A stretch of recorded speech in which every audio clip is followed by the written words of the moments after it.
Hébreu toko fahatelo amby folo andininy fahadimy tapany faharoa hoy ny tompo izaho tsy andao anao mihitsy na afianao akory ity misy afatro anao enoy ane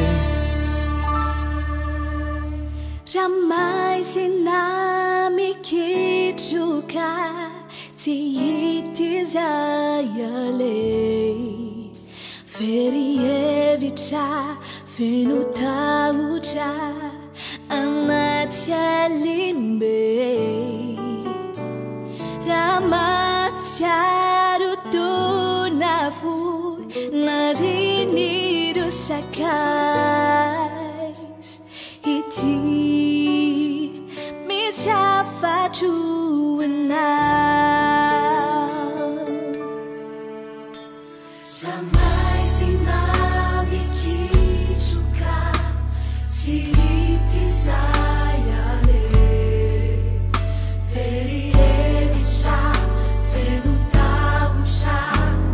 anatyalimbe Ramatyarutonafu narinirusakais iti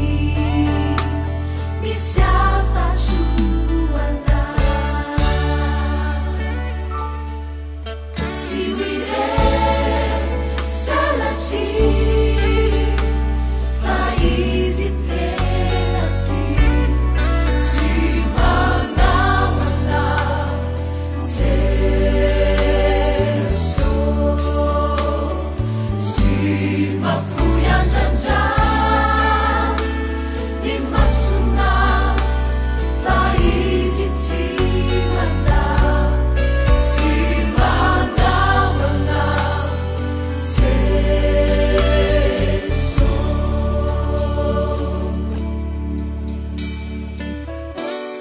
eto am'izao tontolo zao anao hitanao fahoriana ary olombelona mety mandao anao nefa tsarovy fa Jesosy tsy mahamandao anao zany fotoana androany mitsakay anao daoara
Siwire